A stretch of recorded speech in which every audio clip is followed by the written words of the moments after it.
RSS को रोकना है। अगर बीजेपी और आरएसएस को अगर रोकना है तो हमको अफसर खान जैसे उम्मीदवार को चुनकर लाना है। जो आदमी 25 साल से औरंगाबाद म्युनिसिपल कॉर्पोरेशन में कॉर्पोरेटर बोल के 3 बार विरोधी पक्ष नेता बोलकर उनको यहां पर चुनकर दिया गया है। लोगों के काम करने के लिए अफसर भाई रात और दिन एक करते हैं, ये आप सबको पता है। मैं आपको सबको बताना चाहूंगा कि पिछली बार जब राम मंदिर का मसला हुआ, जब दंगल हुई और दंगल होने के बाद एक ही साइड के लोगों को अरेस्ट किया गया। मैं ये कहना चाहता हूं, केस बनती तो 2 तरफ बनती है। छोटा मोटा झगड़ा भी हुआ तो उसमें क्रॉस कंप्लेंट होती, मगर यहाँ पर उल्टा हुआ। हमारे सिर्फ मुस्लिमन भाइयों को यहाँ पर अरेस्ट किया गया और जो बच्चे अरेस्ट हुए घर में से उठाने का उनको काम किया। इन सब के पीछे ताकत के साथ अगर कोई खड़ा रहा होगा तो हमारे अफसर भाई है जो पूरी ताकत के साथ यहाँ पर खड़े हैं। इस महाराष्ट्र में बीजेपी ने, आरएसएस ने इतना डर पैदा कर दिया था। औरंगजेब के नाम पे अगर कोई बच्चा अपनी मोबाइल पे अगर डीपी रखता है, अगर कोई सोशल मीडिया पे अगर औरंगजेब टीपू सुल्तान का अगर फोटो रखता है तो उसके ऊपर गुनाह दाखिल कर दिया जाता था और कुछ लोग उसको पकड़ के मारते थे। मगर इस देश में डॉक्टर बाबा साहब अम्बेडकर का संविधान है। सबको सही का अधिकार डॉक्टर बाबा साहब अम्बेडकर ने दिया है। और जब ये मसले चालू थे तो हमारे खायद डॉक्टर आदरणीय बाबा साहब अम्बेडकर सबसे पहले सामने आए। उन्होंने खुलताबाद में जाके औरंगजेब की कब्र पर जाके फूल चढ़ाने के काम किया और जातिवादी लोगों को बताया, इन जातिवादी लोगों को बताया ये देश तुम्हारे बाप का नहीं, ये देश हमारे कानून से चलने वाला संविधान का डॉक्टर बाबा साहब अम्बेडकर का ये देश है। यहाँ का मुसलमान हो या दलित हो, यहाँ का हिंदू हो, इस देश में कोई समाज का आदमी अगर है तो उस देश में अगर रहना है तो इस देश के कानून के हिसाब से चलना पड़ेगा। इस देश में आपकी हुकुमशाही हम चलने नहीं देंगे। इस देश में डॉक्टर बाबा साहब अम्बेडकर के पोते जब तक जिंदा है, जब तक इधर के मुसलमान, इधर के दलितों को, इनके बाल को भी धक्का लगाने की इसके मार के इसमें दम नहीं है। मैं आपको ये बताने आ रहा है। मैं आपको बताना चाहता हूं मेरे भाइयों, पिछली बार भी हमने यहाँ के उम्मीदवार को चुन के लाया। वंचित बहुजन आघाड़ी ने पूरी ताकत के साथ काम किया, किसी से 1 रुपया नहीं लिया। मेरी माँ और मेरी बहनों ने खुद के खर्चे के पैसे उम्मीदवार को दिए, और उम्मीदवार ने हमें क्या दिया? ये उम्मीदवार ने हमको क्या दिया? हमको सिर्फ धोखा मिला। उस टाइम में वंचित बहुजन आघाड़ी ने पाठिंबा दिया था, मगर इस बार बाबा साहब अम्बेडकर ने अफसर खान जैसा उम्मीदवार दिया। मैं आप सबसे विनती करता हूं, मैं वोटों की भीख आप सबसे मांगता हूं कि जो डॉक्टर बाबा साहब अम्बेडकर ने हमको मतदान का अधिकार दिया, जो सोच समझकर अगर आज वंचित बहुजन आघाड़ी पूरी ताकत के साथ अफसर भाई के साथ अगर खड़ी है तो मैं चाहता हूं कि मुसलमान भाई भी पूरी ताकत के साथ अफसर भाई को वोट देना चाहिए और इस औरंगाबाद का गद्दार अफसर भाई को चुनकर लाना चाहिए। मैं आप सबसे वोटों की भीख मांगता हूं मेरे भाइयों। आप ये बात को समझो, सेना खैरे में लड़ाई है, मगर हमारी लड़ाई सीधा सीधा खैरे के साथ अफसर भाई की ये लड़ाई है। 2-2.5 लाख मतदान दलितों का, ओबीसी का, बहुजनों का वोट अफसर भाई के पद में आया हुआ है। हम चाहते कि जो 2019 को हुआ, इस ताकत के साथ हमने काम किया, 2024 को भी हम उसी ताकत के साथ हम काम करना चाहते हैं। मैं चाहता हूं कि ये यहाँ के मुसलमान है या दलित मेरे भाई है, मेरा बहन है, इन पे कोई अन्याय अत्याचार अगर होता होगा तो वंचित बहुजन आघाड़ी सबसे पहले सामने खड़ी है। कुछ दिन पहले आप चाहते देखे होंगे कि इस महाराष्ट्र में दंगे करवाने की कोशिश की। हमारे इस महाराष्ट्र में राज ठाकरे नाम का आदमी, उसने कहा कि मस्जिदों के भोंगे बंद करो। अरे ये क्या किसी की बाप की जागीरदारी नहीं है? इस देश में डॉक्टर बाबा साहब अम्बेडकर का संविधान है और हम बाला साहब अम्बेडकर सबसे पहले उनके बेटे सुजात साहब अम्बेडकर रास्ते पे आए और उन्होंने बताया कि कौन माइका लाल है जो मस्जिद पे के भोंगे निकालने का काम करेगा। सबसे पहले हम रास्ते पे उतरेंगे और उनका विरोध करेंगे कि हमने यह हर बात किया। और पूरा एक दिन हमको जब हमने यहाँ पर आंदोलन किया तो हम सबको जेल में रखने का काम ये सरकार ने किया, मगर हम पीछे हटे नहीं। 2013 में जब हाउस का काम नहीं हो रहा था मेरे भाइयों, तो जब वंचित बहुजन आघाड़ी ने जाके उस जगह का ताबा लिया, बाला साहब अम्बेडकर हमेशा हमारे मुस्लिम भाइयों के साथ में।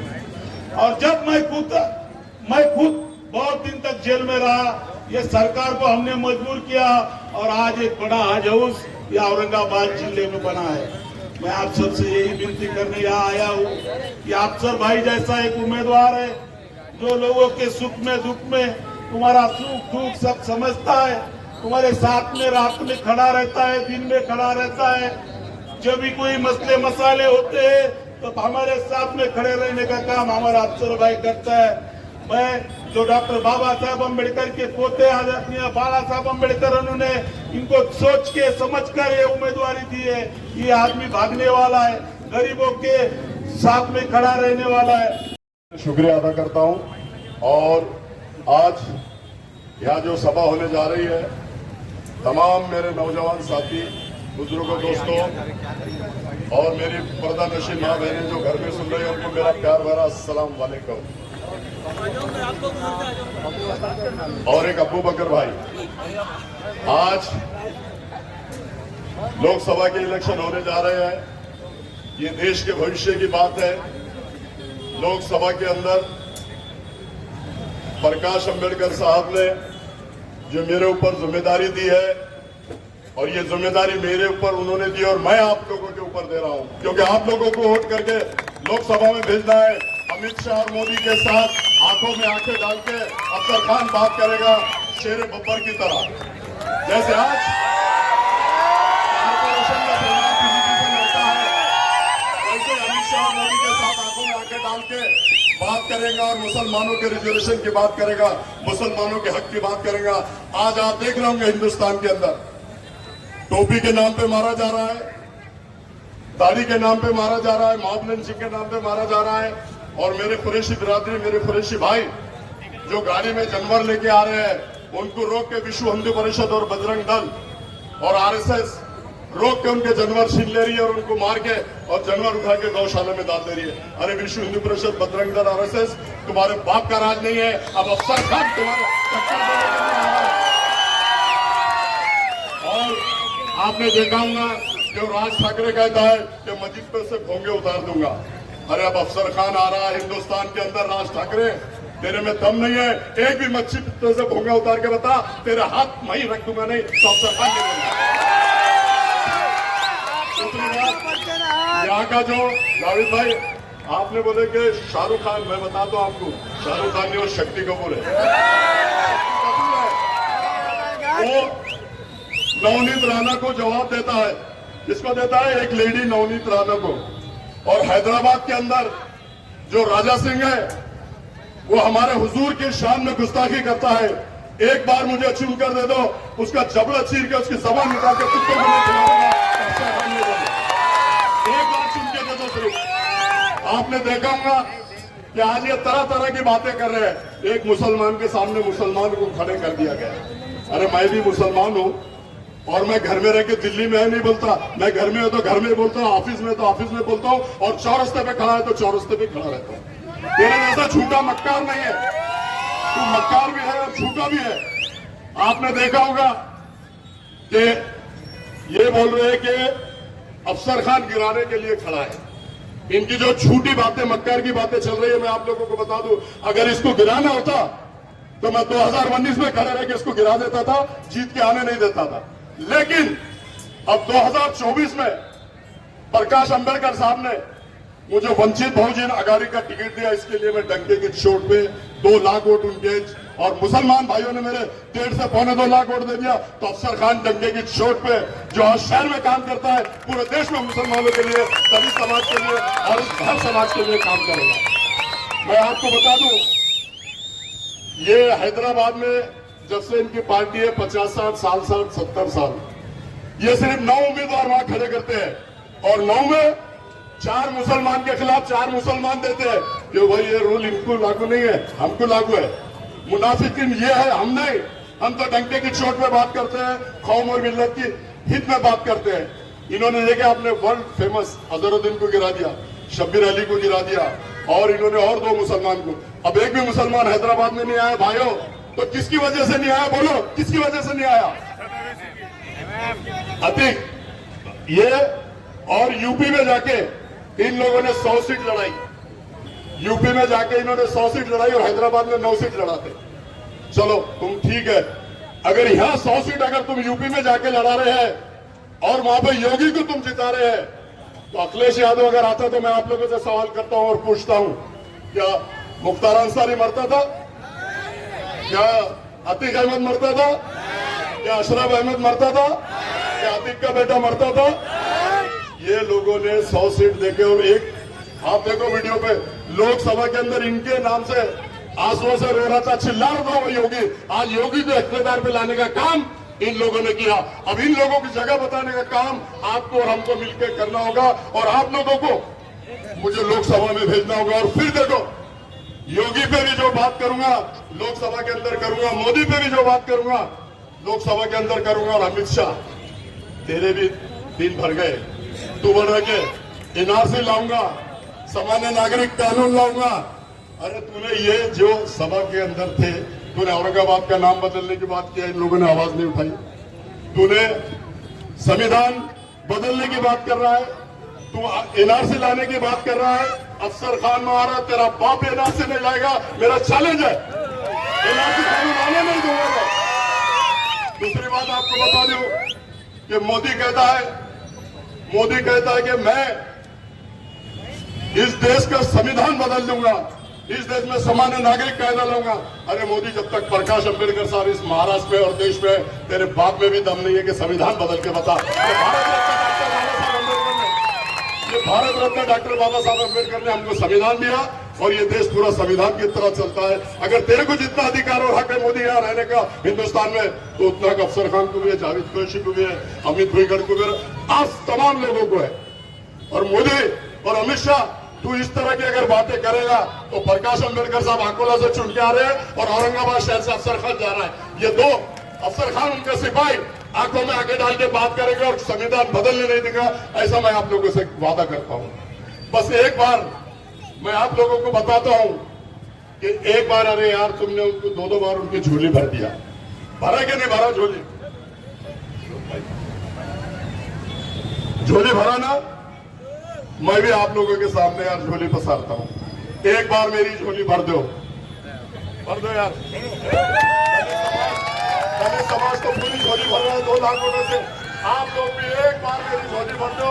और फिर देखो, हिंदुस्तान में किसी माई के लाल ने वो बच्चा पैदा नहीं करी कि जो कौम और मिल्लत पे जुल्म और अन्याय अत्याचार करे।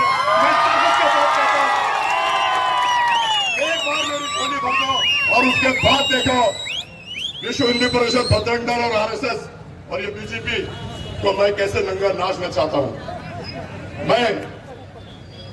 मैं आप लोगों से वादा करता हूं कि एक बार मेरी झोली भरो, उसके बाद देखो हिंदुस्तान के अंदर अफसर खान की आवाज जैसे यहाँ के सभागृह में गरजती आप लोगों के लिए वैसे गरजेगी।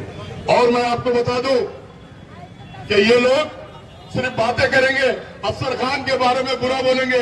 अरे अभी ईसा यासिर ने बताया, अफसर खान तो एक्टर है, अफसर खान अपना डांस अपने बर्थडे पे करता है, अपने बच्चे की शादी में करता है, और ये जिनने शक्ति कपूर को तुमने चुन के दिए वो 2 लड़कियों के साथ डांस करता है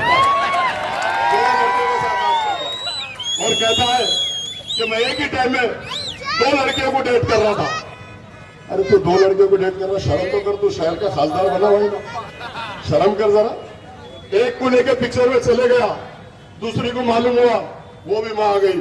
अब उसके बाद क्या हुआ मैं नहीं बता सकता आपको। अरे मैं बताता ना, चप्पलों से मारे ना तेरे को, चप्पल खा रहे तूने लेडीज की। तेरी हैसियत और औकात वही है शक्ति कपूर, तेरी हैसियत और औकात वही है। अफसर खान तो डंके की चोट में बात करता है। और जब किरारपुर में जब दंगल हुई, दंगल होने के बाद में तू बोल रहा था कि तुमने गलत काम किया, इनको कोमिंग ऑपरेशन करो, कड़क कार्रवाई करो, इनको बचाने के लिए कोई आएगा नहीं। टाइगर अभी जिंदा है बेटे, टाइगर अभी जिंदा है, टाइगर जिंदा है। और तू इंडिया टीवी पे बोलता है, नेशनल चैनल पे बोलता है कि ये नेशनल चैनल पे तू बोलता है कि इन्होंने हिंदू मुस्लिम ने सौरभ ये झगड़ा नहीं किया। सौरभ ये हिंदू मुस्लिम का झगड़ा नहीं है, सिर्फ मुसलमान के बच्चों ने आके बटन के नशे में पूरी पुलिस की गाड़ियां जलाई और पथराव करा। अरे तेरे में दम है नहीं, तू बोल सकता था यहाँ के अगर बच्चे 4 है तो 40 माँ के गाड़ियों पे आए, 40 लोगों को तूने अंदर कराना था और तू बड़ा 500 लोग मुसलमान अंदर जाएंगे। अरे तू मुसलमानों की लीडर कर रहा कि वो उन लोगों की लीडर कर रहा, दूसरे समाज के लोगों की। मुसलमानों के वोटों पे तू खासदार बना, दलित समाज के वोटों पे तू खासदार बना, और दोनों पे जुल्म अन्याय अत्याचार हो रहा। और तू बोल रहा कि मुसलमान के बच्चों ने करे, तू है तेरी जिंदगी पे। अगर तू जिनके वोट लेता और उन्हीं को अंदर कराता, तू अंदर कराने का काम कर, अफसर खान सबको बाहर लाने का काम कर। अफसर खान कौम और मिल्लत के लिए बना है, अफसर खान कौम और मिल्लत के लिए काम करता है। पिछले 25 साल से 3 मस्जिदें टूट रही थी, आप लोगों ने देखा होगा। अफसर खान ढाल की तरह मस्जिदों के भी सामने खड़ा और कोर्ट के अंदर भी मां बहनों से वादा किया कि जब तक के एक बच्चा आपके घर नहीं पहुंचाऊंगा मैं कोर्ट का दामन नहीं छोड़ूंगा। और अल्लाह के फजलो करम से ये तो बड़ा था 6 महीने छूटेंगे नहीं, ऐसी कल में लगी हुई है। अल्लाह के फजलो करम से अल्लाह ने सुना, अफसर का दिल जानता और अल्लाह जानता। 1 महीने के अंदर सब बात से बाहर आए, 1 महीने में। रमजान के महीने में मेरी माँ बहने रो रही थी, चक्कर खा के गिर रही थी, तो तू कहाँ बैठा था? टेरिस पे पार्टियां कर रहा था। तो इनके ऊपर सुन के आया, उनका अध्यक्ष बोला कि मुंबई में एंजॉय करो, फालूदा पियो। वाह भाई वाह, माँ बहने चक्कर खा के गिर रही और तुम फालूदे पी रहे और एंजॉय कर रहे। और हयात लेके चलो, हयात लेके चलो, कायनात लेके चलो। चलो तो प्रकाश अंबेडकर साहब, खालिद खान और दलित समाज और पूरे देश को साथ में लेके चलो। अल्लाह हाफिज, खुदा हाफिज। 3 तारीख को, 13 तारीख को मेरी निशानी है गैस सिलेंडर। आप लोगों को फजर पढ़ना है, अल्लाह का नाम लेना है, बिस्मिल्लाह बोलना है और 4 नंबर बटन ऐसा दबाओ, एक बटन दबाएगा तो उनके मुंह पे अफसर खान जाके जूता मारेगा। ऐसा मैं कहता हूँ, एक बटन दबाओ, बटन नंबर 4, बटन नंबर 4 इतनी ताकत से दबाओ कि उनके मुंह पे एक जूता अफसर खान जाके मारेगा। ऐसा मैं कहता हूँ। अल्लाह हाफिज, खुदा हाफिज।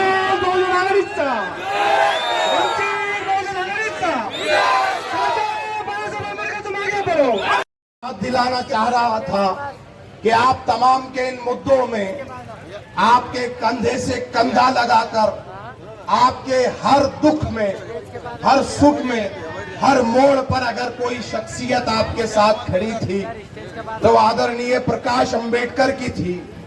सीएए का मसला आया, आदरणीय बाला साहब ने बंबई को बंद कर दिया, एनआरसी के वक्त बंबई बंद की गई और पूरे मुल्क के अजीज हिंदुस्तान के अंदर जब आकाए नामदार हजरत मोहम्मद सल्लल्लाहु अलैहि वसल्लम की शान में गुस्ताखियां की जा रही थी, तब अगर किसी ने इस महाराष्ट्र की विधानसभा में एक बिल पेश किया पैगंबर मोहम्मद बिल के नाम से, तो उस शख्सियत का नाम भी आदरणीय प्रकाश अंबेडकर था।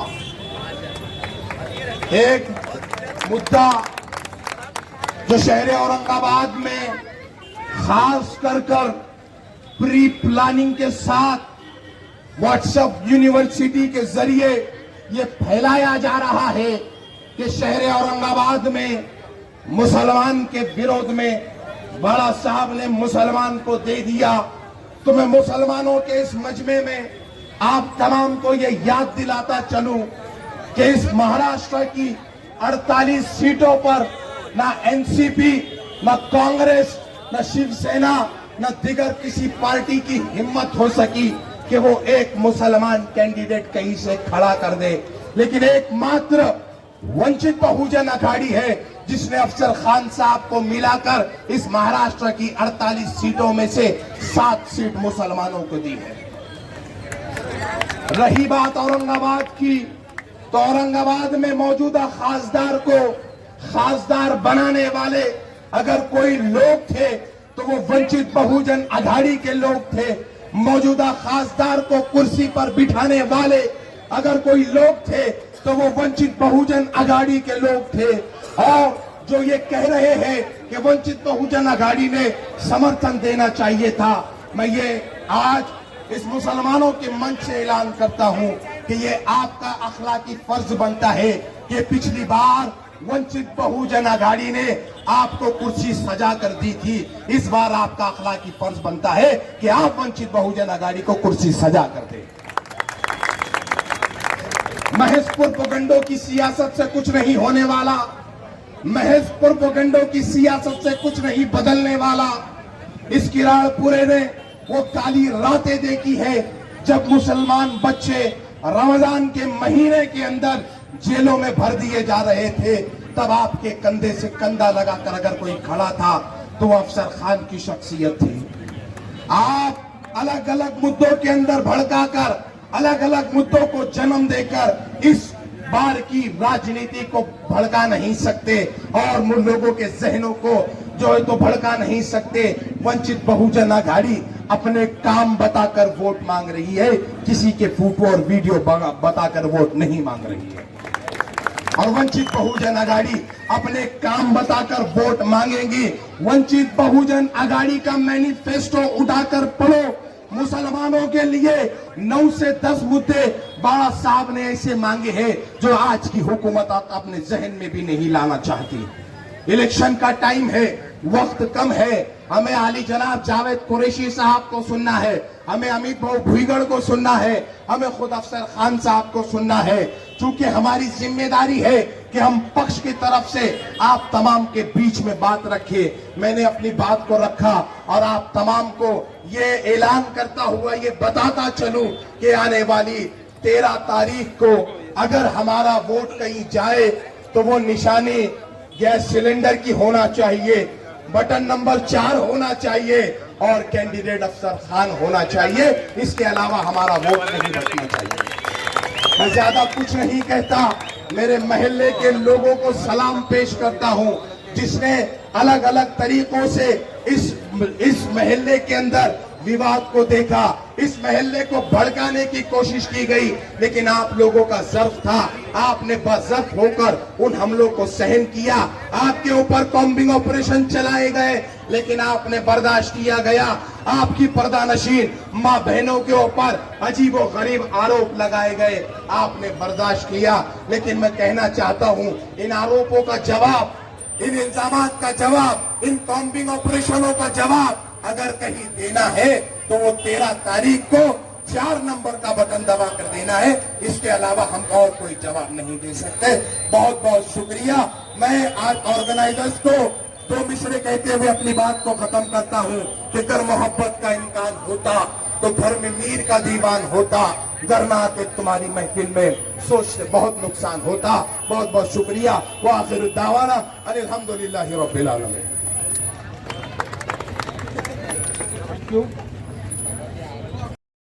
जो है तो दारू की दुकानें फोड़ने का केस और गुंडे अफसर खान को साबित करना चाह रहे हैं। वो इतने परेशान हो चुके हैं कि उनके पैर के नीचे तो जमीन निकल चुकी है। औरंगाबाद के गयूर मुसलमानों ने उन्हें 10 साल का जो है तो इख्तियार दिया। उन्हें पहले जो है तो इम्तियाज जलील को आमदार बनाया, बगैर पैसों के बनाया, ज़कात खैरात चंदे के पैसे उनको देके उनको आमदार बनाया, उसके बाद उनको खासदार बनाया। ये यहाँ के किराड़पुर और बैजीपुरे के लोगों का सबसे ज्यादा मेहनत थी। मैंने भी 19 का आमदार का इलेक्शन लड़ा, मुझे मालूम है यहाँ के लोग कितने जज्बाती है। और यहाँ के लोगों ने अपने जेब के पैसे लगाकर उनको जो है तो चुना के दिया। उसके बाद उन्होंने जब फॉर्म को जरूरत पड़ी, जब फॉर्म पे आफत आई, जब फॉर्म पे मुसीबत आई, पुलिस ने बेतहाशा जुल्म किया, यहाँ पे लाठीचार्ज हुई और जो है तो गाड़ियां जलाई गई। गाड़ियां किसने जलाई किसी को नहीं मालूम। इम्तियाज जलील ने यहाँ के नौजवान मुसलमानों पे इल्जाम रखा जो कि यहाँ के गैर मुस्लिम, जबकि एफआईआर के अंदर ये नाम था कि दो गुटों में झगड़ा है, हिंदू और मुसलमान, तो एक भी हिंदू को जो है तो अरेस्ट नहीं किया गया। इम्तियाज जलील के एक स्टेटमेंट से पूरे कौम के नौजवानों पे आफत आई।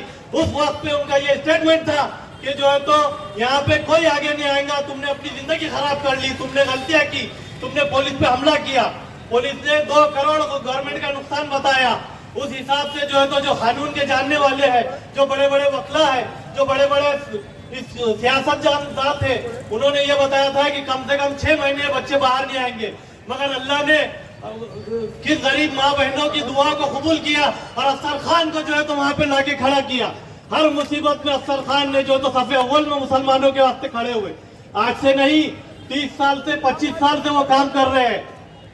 आज सोशल मीडिया का दौर है, इसलिए हर बात मालूम पड़ रही है। मैं जो है तो ये बताना चाहूंगा कि जब सोशल मीडिया का दौर नहीं था, अफसर खान ने उस वक्त से मस्जिदों के लिए, दरगाहों के लिए और कौम के लिए हमेशा सफ़े अव्वल में रहे। आज जो है तो उनको बदनाम किया जा रहा है। उनके ऊपर 25-25 के उनके कारपोरेटर जो है तो औरतों को नंगे कर रहे हैं और अफसर खान गुंडा है। उनके कारपोरेटर औरतों को नंगी वीडियो बना के वायरल कर रहे हैं, उनको ब्लैकमेल कर रहे हैं और अफसर खान गुंडा है। अरे कहाँ का इंसाफ है भाई, ये कहाँ का इंसाफ है? उनको इख्तियार में देने के बाद उन्होंने जो है तो मुसलमानों को नुकसान के सिवा कुछ नहीं दिया।